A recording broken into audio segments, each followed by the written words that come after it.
الحمد لله نحمده ونصلي على رسوله الكريم أما بعد فأعوذ بالله من الشيطان الرجيم بسم الله الرحمن الرحيم أولئك الذين اشتروا الضلالة بالهدى فما ربحت تجارتهم وما كانوا مهتدين۔ یہ وہ لوگ ہیں، اولئک الذین، یہ وہ لوگ ہیں، اشتروا الضلالۃ، جنہوں نے خریدا گمراہی کو ہدایت کے بدلے، فما ربحت تجارتهم وما كانوا مهتدین، پس نفع مند نہ ہوئی تجارت ان کی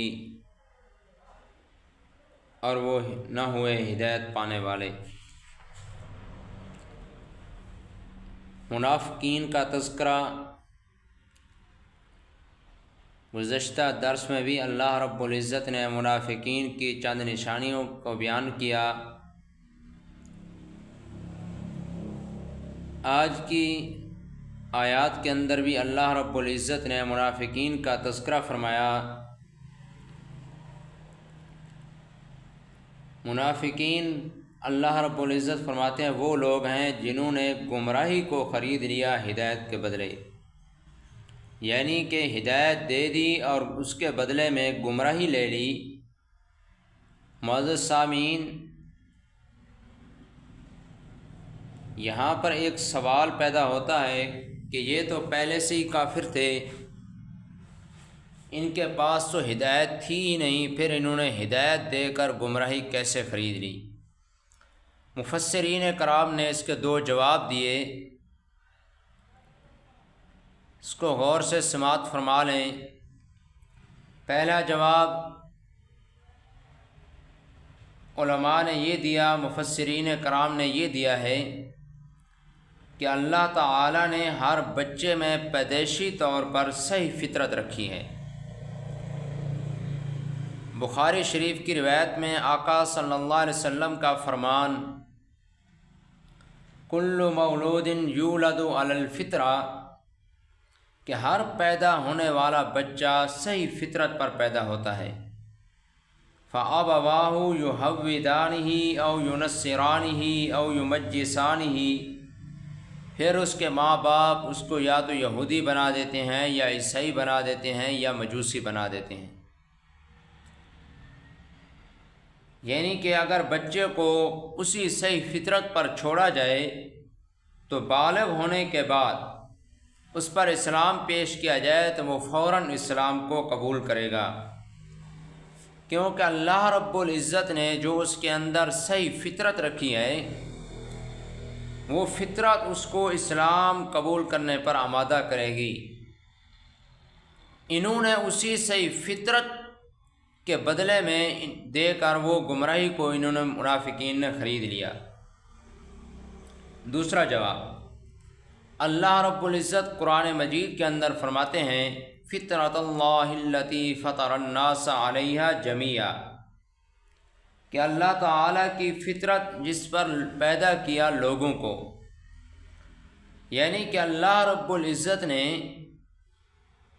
جب بچہ پیدا ہوتا ہے تو اس کے اندر حق قبول کرنے کی صلاحیت اور استعداد رکھی ہے اللہ رب العزت نے۔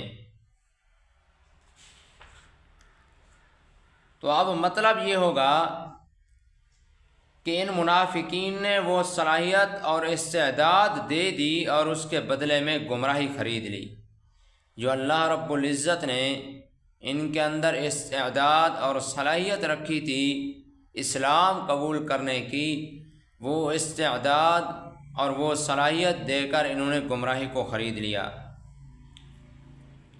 یہاں ایک اور بات بھی ذہن نشین فرما لیں، کفار کے نابالغ بچے، کافروں اور مشرکوں کے وہ بچے جو چھوٹی عمر میں فوت ہو جاتے ہیں، وہ جنتی ہیں یا دوزخی۔ اس سلسلے میں فقہاء کرام کے 3 قول نقل کیے گئے ہیں۔ پہلا قول کہ یہ اپنے ماں باپ کے تابع ہو کر دوزخ میں جائیں گے۔ یہ حضرات جو کہتے ہیں یہ اپنے ماں باپ کے تابع ہو کر دوزخ میں جائیں گے، ان حضرات کی دلیل ایک روایت ہے جو باب الجہاد میں ہے۔ صحابہ اکرام نے رسول اللہ صلی اللہ علیہ وسلم سے سوال کیا، اے اللہ کے پاک پیغمبر، ہم لڑائی کی حالت میں ہوتے ہیں، جنگ ہوتی ہے، گھمسان ہوتا ہے، ہم بڑوں کو مارنا چاہتے ہیں لیکن مشرکین کے، کافروں کے چھوٹے بچے بھی مارے جاتے ہیں، ان کا کیا بنے گا؟ اس موقع پر حضور صلی اللہ علیہ وسلم نے ارشاد فرمایا، ان کو قصداً نہ مارو، ضمنی طور پر مارے جائیں تو ہم تبع لآبائہم، وہ اپنے ماں باپ کے تابع ہیں، یعنی کہ وہ اپنے ماں باپ کے تابع ہو کر دوزخ میں جائیں گے۔ محققین حضرات اس روایت کا مفہوم بیان فرماتے ہیں کہ یہ روایت جہاد کے موقع کی ہے کہ مارنا تو تم نے بڑوں کو ہے، لیکن ضمناً اگر چھوٹے بھی مارے گئے، قتل کیے گئے تو ان کی وجہ سے تم پر کوئی گرفت نہیں ہوگی۔ دوسرا قول، فقہاء کرام کا دوسرا گروہ کہتا ہے کہ کافروں اور مشرکوں کے بچے کہ جب تک بالغ نہ ہو جائیں وہ مکلف نہیں ہوتے، یعنی ان پر شریعت کے احکام لاگو نہیں ہوتے۔ حدیث پاک میں آتا ہے، رفع القلم عن ثلاث، 3 قسم کے آدمیوں سے قلم اٹھا لی گئی ہے، ان میں الصبی حتی یحتلم، کہ بچہ جب تک بالغ نہ ہو جائے۔ جب ان پر شریعت کے حکام بھی لاگو نہیں ہوتے تو اللہ تعالیٰ کی رحمت سے بعید ہے کہ وہ ان کو دوزخ میں پھینکے۔ تیسرا گروہ، فقہاء کرام کا تیسرا گروہ کہتا ہے کہ اللہ تعالیٰ ہی بہتر جانتا ہے، اللہ تعالیٰ جس طرح چاہیں گے فیصلہ فرمائیں گے کہ ان مشرکین کے بچوں کو کے بارے میں کیا فیصلہ کرنا ہے، وہ اللہ رب العزت کی ذات پر چھوڑ دیتے ہیں کہ اللہ رب العزت ہی بہتر جانتے ہیں کہ ان کے بارے میں کیا فیصلہ کرنا ہے۔ بخاری شریف میں ایک روایت آتی ہے کہ آقا صلی اللہ علیہ وسلم سے پوچھا گیا کہ کافروں کے بچے جو چھوٹی عمر میں فوت ہو جاتے ہیں ان کے متعلق کیا حکم ہے، جنتی ہیں یا دوزخی ہیں؟ تو آقا صلی اللہ علیہ وسلم نے ارشاد فرمایا، اللہ اعلم بما کانوا عاملین، اللہ تعالیٰ ہی بہتر جانتا ہے کہ انہوں نے بڑے ہو کر کیا کرنا تھا۔ امام ابو حنیفہ رحمۃ اللہ علیہ کا فرمان، امام ابو حنیفہ رحمۃ اللہ علیہ فرماتے ہیں کہ ہم ان کو نہ تو قطعی طور پر جنتی کہتے ہیں، نہ قطعی طور پر جہنمی کہتے ہیں، بلکہ ان کا معاملہ اللہ رب العزت کے ساتھ ہے۔ بہرحال بات یہ ہو رہی تھی کہ انہوں نے ہدایت کے بدلے میں گمراہی کس طرح خرید لی، تو مفسرین کرام نے اس کے درج ذیل جوابات دیے ہیں۔ پہلا جواب تو یہ دیا تھا کہ اللہ تعالیٰ کی طرف سے جو فطرت سلیمہ، اسلام کے قبول کرنے کی صلاحیت اور استعداد عطا ہوئی تھی، اس کے بدلے میں انہوں نے گمراہی خرید لی۔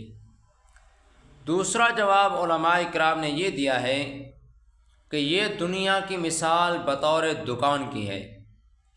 ایک شخص دکان کے اندر جاتا ہے تو وہاں 1 نمبر چیز بھی ملتی ہے، 2 نمبر چیز بھی ملتی ہے، تو ان منافقین نے دکان، یہ دنیا کی دکان ہے، اس کے اندر انہوں نے 2 نمبر چیز خرید لی۔ 1 نمبر چیز تو تھی اسلام والی دولت، وہ خریدتے، لیکن انہوں نے 2 نمبر چیز خرید لی، گمراہی خرید لی۔ وہ گمراہی خرید لی، اسی وجہ سے اللہ رب العزت نے فرمایا کہ یہ وہ لوگ ہیں جنہوں نے گمراہی کو خرید لیا ہدایت کے بدلے۔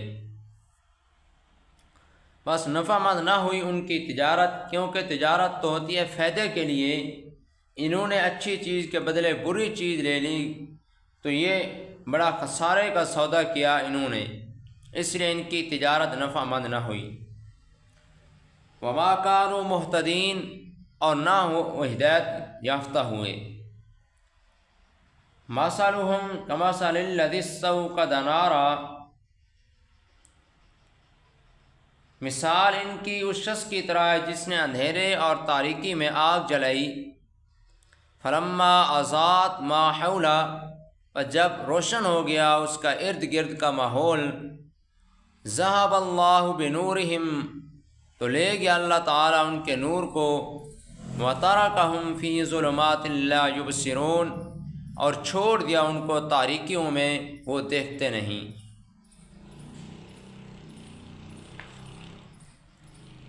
منافقین کی پہلی مثال اللہ رب العزت نے یہ مثال منافقین پر اس طرح فٹ آتی ہے کہ یہ منافق کفر شرک کے اندھیروں میں پھنسے ہوئے تھے پہلے۔ تو جس طرح ایک شخص اندھیرے کے اندر پھنسا ہوا ہو، آگ جلاتا ہے تو اس کی روشنی سے فائدہ اٹھائے، اسی طرح ان منافقین نے بھی کلمہ پڑھا تاکہ اس سے فائدہ اٹھائیں، چنانچہ ان کو مال غنیمت ملا، صدقات خیرات ملیں، مسلمانوں کی سختی سے بچے، یہ ساری چیزیں ان کو زبانی کلمہ پڑھنے سے حاصل ہو گئیں۔ مگر کتنی دیر تک؟ صرف سانسیں ختم ہونے تک۔ جب ان کے اوپر موت آئی تو یہ جو دنیا کے اندر انہوں نے زکوٰۃ، صدقات اور مسلمانوں کے اس سے بچنے کے لیے، سختیوں سے بچنے کے لیے جو زبانی کلمہ پڑھا تھا، وہ نور ختم ہو گیا مرنے کے ساتھ۔ اب آگے قبر کے اندر، حشر کے اندر، جہنم کے اندر یہ چیز، یہ نور نہیں جائے گا، یہ ان کو نفع نہیں دے گا، یہ سارا کا سارا نور دنیا کے اندر ہی ختم ہو گیا۔ اب وہ پھر وہی اسی طریقوں کے اندر بھٹکے ہوئے ہیں۔ بہرے ہیں، صم بکم عمی، بہرے ہیں، گونگے ہیں، اندھے ہیں۔ لا یرجعون، وہ لوٹتے نہیں۔ اس کا یہ مطلب نہیں ہے کہ وہ ظاہری طور آنکھوں سے دیکھتے نہیں تھے، یا کانوں سے سنتے نہیں تھے، یا زبان سے بولتے نہیں تھے، بلکہ اس کا مطلب یہ ہے صمٌ، بہرے ہیں یعنی کہ حق بات سنتے نہیں ہیں، بکمٌ، گونگے ہیں، حق بات بولتے نہیں ہیں، عمیٌ، اندھے ہیں یعنی حق کی نشانیوں کو دیکھتے نہیں ہیں، دل کے ساتھ نہیں دیکھتے جو ان کو نفع دے، جو ان کو فائدہ دے، جو ان کو ہدایت کی طرف لے آئے، وہ ایسا نہیں دیکھتے۔ فہم لا یرجعون، وہ لوٹتے نہیں۔ حدیث پاک میں آتا ہے کہ قیامت کی نشانیوں میں سے ایک نشانی یہ بھی ہے